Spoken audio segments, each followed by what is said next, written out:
गरुड़ पुराण का तीसरा अध्याय है। इस अध्याय में यम यातना का वर्णन, चित्रगुप्त द्वारा श्रवणों से प्राणियों के शुभाशुभ कर्म के विषय में पूछना, श्रवणों द्वारा वह सब धर्मराज को बताना और धर्मराज द्वारा दंड का निर्धारण। गरुड़ भगवान से पूछते हैं, यम मार्ग मतिकृत क्रम में गत्वा पापी यमालय कीदृशी यातना भुंगते तन्मे कथय केशव।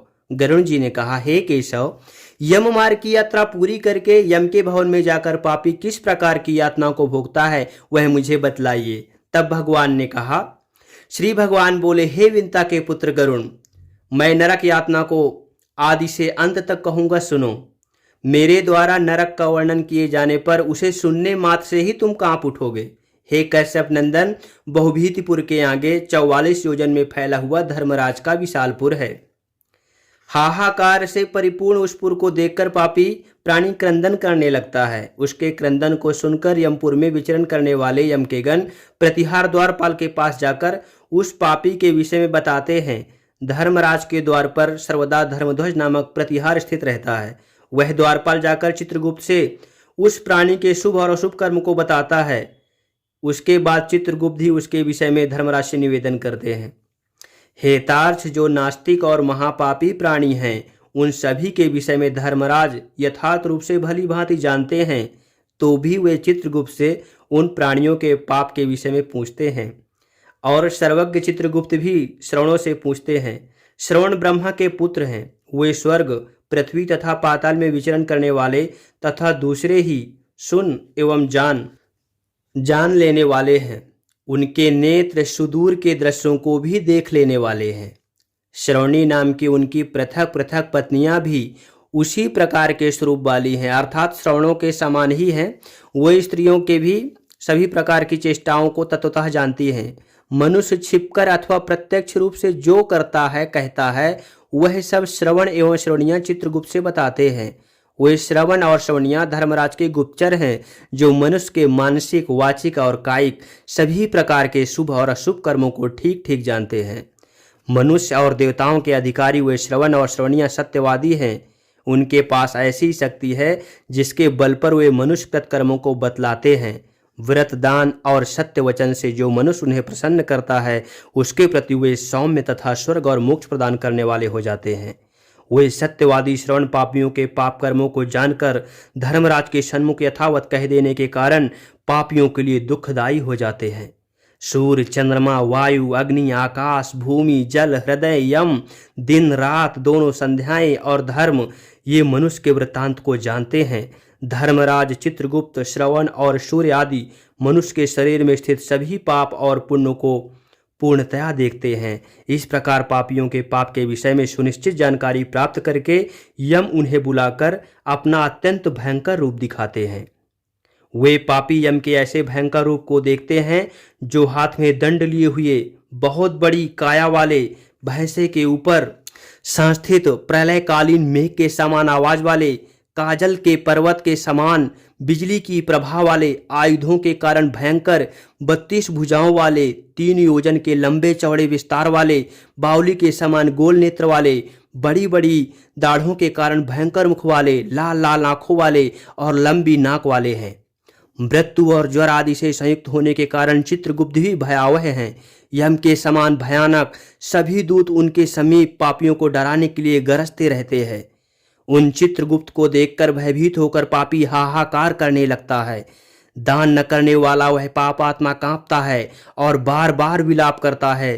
तब चित्रगुप्त यम की आज्ञा से क्रंदन करते हुए और अपने पाप कर्मों के विषय में सोचते हुए उन सभी प्राणियों से कहते हैं, अरे पापियों, दुराचारियों, अहंकार से दूषितों, तुम अविवेकियों ने क्यों पाप कमाया है? काम से, क्रोध से तथा पापियों की संगति से जो पाप तुमने किया है वह दुख देने वाला है। फिर हे मूर्ख जनों, तुमने वह पाप कर्म क्यों किया? पूर्व जन्म में तुम लोगों ने जिस प्रकार अत्यंत हर्षपूर्वक पाप कर्मों को किया है, उसी प्रकार यातना भी भोगनी चाहिए। इस समय यातना भोगने से क्यों परामुख हो रहे हो? तुम लोगों ने जो बहुत से पाप किए हैं, वे पाप ही तुम्हारे दुख के कारण हैं। इसमें हम लोग कारण नहीं है। मूर्ख हो या पंडित, दरिद्र हो या धनवान और सबल हो या निर्बल, यमराज सभी के समान व्यवहार करने वाले कहे गए हैं। चित्रगुप्त के इस प्रकार वचनों को सुनकर वे पापी अपने कर्मों के विषय में सोचते हुए निश्चेष्ट होकर चुपचाप बैठ जाते हैं।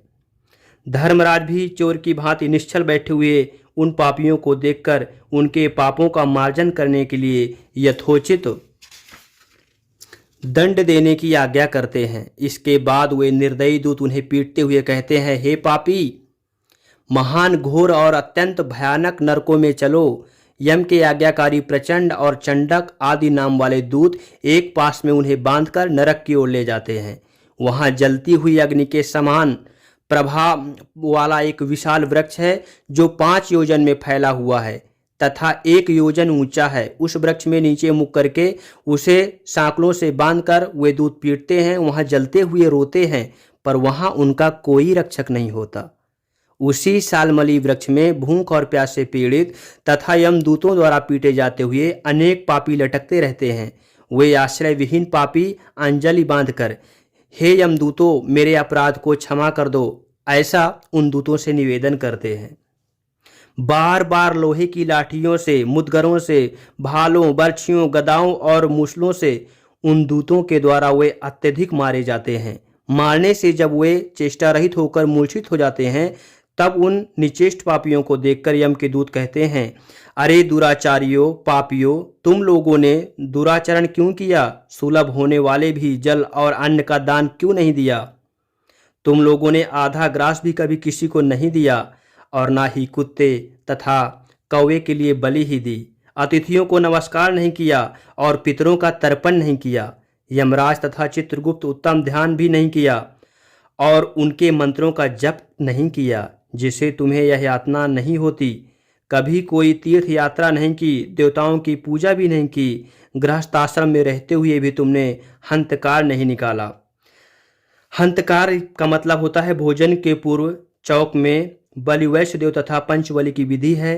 पंचबलि में गाय, कुत्ते, कौवे, कीट, कीड़े मकोड़े तथा अतिथि देव, इन 5 के नियुक्त भोजन का कुछ अंश निकालने का विधान है। इसे हंतकार कहा जाता है। जहाँ बलिवैश्य देव संभव नहीं होता, वहाँ माता यज्ञ में अन्न की आहुति देकर गौ आदि के लिए कुछ भोजन सामग्री निकाल देती हैं।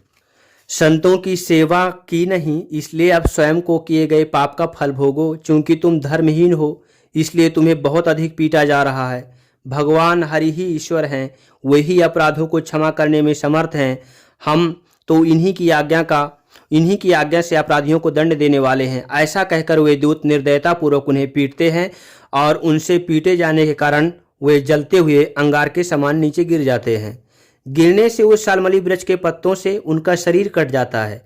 नीचे गिरी हुई उन प्राणियों को कुत्ते खाते हैं और वे रोते हैं। रोते हुए उन पापियों के मुख में यमदूत धूल भर देते हैं तथा कुछ पापियों को विविध पाशों में बांधकर मुदगरों से पीटते हैं। कुछ पापी आरे से काष्ठ की भांति 2 टुकड़े किए जाते हैं और कुछ भूमि पर गिराकर कुल्हाड़ी से खंड खंड किए जाते हैं। कुछ को गड्ढे में आधा गाड़ कर सिर में बाणों से भेदन किया जाता है। कुछ दूसरे पेरने वाले यंत्र में डालकर इक्षुदंड गन्ने की भांति पेरे जाते हैं। कुछ को चारों ओर से जलते हुए अंगार से युक्त उन्मुख जलती हुई लकड़ी से ढक करके लौह पिंड की भांति धंधकाया जाता है। कुछ को घी के खौलते हुए कड़ाहे में, कुछ को तेल के कड़ाहे में तले जाते हैं। कुछ बड़े की भांति इधर उधर चलाया जाता है। किन्हीं को मत वाले गजेंद्र के सम्मुख रास्ते में फेंक दिया जाता है। किन्हीं को हाथ और पैर बांधकर अधोमुख लटकाया जाता है। किन्हीं को कुएं में फेंका जाता है। किन्हीं को पर्वतों से गिराया जाता है। कुछ दूसरे कीड़ों से युक्त कुंडों में डुबो दिए जाते हैं, जहां वे कीड़ों के द्वारा व्यथित होते हैं। कुछ पापी वज्र के समान चोंच वाले बड़े बड़े कौवों, गीधों और मांसभोजी पक्षियों द्वारा शिरोदेश में, नेत्र में और मुख में चोंचों से आघात करके नोचे जाते हैं। कुछ दूसरे पापियों से ऋण को वापस करने की प्रार्थना करते हुए कहते हैं, मेरा धन दो, मेरा धन दो। यमलोक में मैंने तुम्हें देख लिया है, मेरा धन तुम्ही ने लिया है।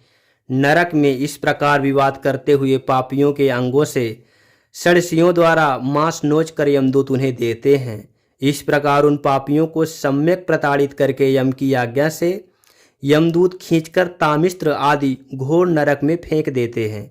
उस वृक्ष के समीप में बहुत ही दुखों से परिपूर्ण नरक है, जिनमें प्राप्त होने वाले महान दुखों का वर्णन वाणी से नहीं किया जा सकता। हे आकाशचारिण गरुण, नरकों की संख्या 84 लाख है। उनमें से अत्यंत भयंकर और प्रमुख नरकों की संख्या 21 है। तामिस्त्र, लोहशंकु, महारौरव, सालमली, रौरव, कुंकुमल, कालसूत्रक, पूतिमृत्तिक, संघात, लोहितोद, सविष, संप्रतापन, महानिरय, काकोल, संजीवन, महापथ, आवीचि, अंधतामिस्त्र, कुंभीपाक, संप्रतापन तथा तपन, ये 21 नरक हैं। ये सभी अनेक प्रकार की यातनाओं से परिपूर्ण होने के कारण अनेक भेदों से परिकल्पित है। अनेक प्रकार के पापों का फल इनमें प्राप्त होता है और ये यम के दूतों से अधिष्ठित हैं। इन नरकों में गिरे हुए मूर्ख, पापी, अधर्मी जीव कल्प पर्यंत उन नरक यातनाओं को भोगते हैं। तामिस्त्र और इन नरकों में गिरे हुए मूर्ख, पापी, अधर्मी जीव कल्प पर्यंत उन नरक यातनाओं को भोगते हैं। तामिस्त्र और अंधतामिस्त्र तथा रौरवादी नरकों की जो यातनाएं हैं, उन्हें स्त्री और पुरुष पारंपरिक संग से निर्मित कर भोगते हैं। इस प्रकार कुटुंब का भरण पोषण करने वाला अथवा केवल अपना पेट भरने वाला भी यहाँ कुटुंब और शरीर दोनों छोड़कर मृत्यु के अनंतर इस प्रकार फल भोगता है। प्राणियों के साथ द्रोह करके भरण पोषण किए गए अपने स्थूल शरीर को यहीं छोड़कर पाप कर्म रूपी पाथे के साथ पापी अकेला ही अंधकार पूर्ण नरक में जाता है। जिसका द्रव्य चोरी चला गया है, ऐसे व्यक्ति की भांति पापी पुरुष दैव से प्राप्त अधर्म पूर्वक कुटुंब पोषण के फल को नरक में आतुर होकर भोगता है।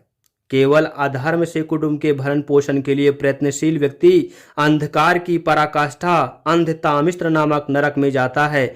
मनुष्य लोक के नीचे नरकों की जितनी यातनाएं हैं, क्रमशः उनका भोग भोगते हुए वह पापी शुद्ध होकर पुनः मृत्यु लोक में जन्म पाता है।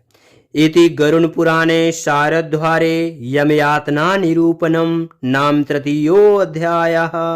इस प्रकार गरुण पुराण के अंतर्गत शारोद्वार में यम यातना निरूपण नामक तीसरा अध्याय पूरा हुआ।